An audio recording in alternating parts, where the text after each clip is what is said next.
All right, welcome to The Explainer. Today we're going to dive into a really powerful idea from a book that's helped millions of people. It gets at this incredibly baffling question. Why do smart, capable people sometimes get stuck making the same destructive choice over and over again, even when they know exactly where it leads? So the book kicks off not with some dry clinical definition, but with this incredible image: shipwreck survivors. It's describing this unique kind of bond, right? A powerful camaraderie that's born from staring death in the face together and finding a way out. And this fellowship, this group of survivors, it's not what you'd expect. It's a real mix of people from every walk of life. What holds them all together isn't their job or their background, it's that they all found a common solution to a problem that nearly took everything from them. Okay, so before we can even begin to talk about the solution, we've got to get super clear on the problem. And this isn't just about drinking too much. The book zeroes in on a very specific person it calls the real alcoholic. And getting your head around this definition, well, that's the whole key. And this is where it gets really, really interesting. The book draws these super sharp lines. You've got your moderate drinker. They can take it or leave it. No big deal. Then you have the hard drinker, who can still stop if the reason is big enough, like a doctor's warning or losing a job. But the real alcoholic, that's a whole different ballgame.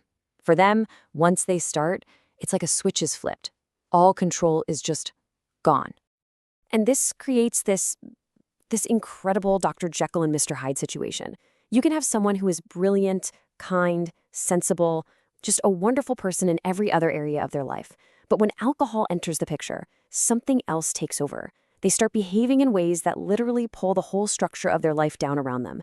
And that is the baffling contradiction that nobody can seem to figure out.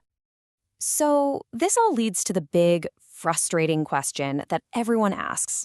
Their family, their friends, and especially the person themselves. If they know what's going to happen, if they've seen this movie 100 times before, why in the world do they take that first drink again? I mean, we've all heard this stuff, haven't we? Just try harder. Use your willpower. Think about your family. And these things, they come from a place of love, for sure. But the book argues it's a total misunderstanding of what's actually going on. The issue isn't a lack of willpower. It's something much, much deeper. Exactly. I mean, after they've been sober for a while, on the water wagon, right? And life is getting better, things are looking up. What happens? What happens to all that common sense, that memory of the pain, that makes them do it all over again? And here it is. This is the absolute core of the problem, according to this text. It's a mental obsession. A strange phenomenon where, at certain times, the memory of all the suffering and humiliation just gets wiped away. The defense against taking that first drink completely disappears. I mean, think about it. You have a built-in defense that stops you from putting your hand on a hot stove. You just know not to do it. For the real alcoholic, in that moment, that mental defense system is just offline. Okay, so if willpower isn't the answer, and your own mind is tricking you, then where on earth does the solution come from? Well, fascinatingly, the book says it doesn't start in a doctor's office or a therapist's chair. It starts with a really unique kind of human connection. This right here is the magic of shared experience. When someone who is at the end of their rope is approached by another person who has been in that exact same dark place, well, all those walls, all those defenses, they can just crumble in a matter of hours. There's this immediate thought, wait a minute, this person actually gets it. They know what they're talking about.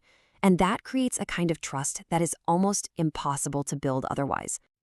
So what's the secret sauce here? What makes this work when so many other things have failed? Well, the book lays out these 4 simple but absolutely crucial conditions. And notice what's on this list. It's one ex-drinker talking to another, someone with a real desire to help. And importantly, there are no strings attached, no fees, no ulterior motives, and definitely no lectures. It's not a transaction. It's just one person who's found a way out, offering a hand to someone else. And that authenticity, that's everything. But look, this connection, this one-on-one understanding, that's just the beginning. It's the way in. To actually solve that mental obsession for good, the book points to something much deeper. And it illustrates this with a really powerful story about a man who was told he was a goner. I mean, can you even imagine hearing that? You go to one of the most famous psychiatrists in the world, you've tried everything, and he looks you in the eye and tells you, I have never seen a single person with your condition recover. That is a death sentence. complete and utter hopelessness. But then the doctor says, well, there is one exception. He tells his patient that it's something that science can't bottle, can't prescribe, can't even really explain. But he's seen it. Every now and then, people in this exact hopeless state have had what he calls a vital spiritual experience, and they've recovered. And let's be clear, we're not talking about just deciding to be a better person or trying harder. The book describes this as a massive internal shift, a fundamental rewiring of a person's entire personality.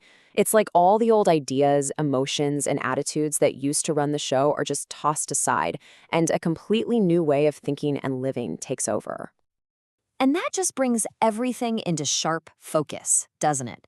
For the person who has truly lost the power of choice, the book says there are really only two paths left, two alternatives.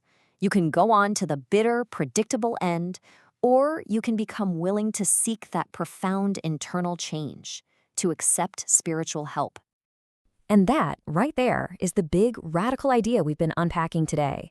It completely reframes this baffling illness, not as a moral failing or a lack of willpower, but as a condition so deep that it needs a solution that's just as deep, a total transformation of spirit and mind. And it kind of leaves you wondering, doesn't it? What other seemingly hopeless problems in our own lives might be solved not by just trying harder, but by finding a completely new state of mind?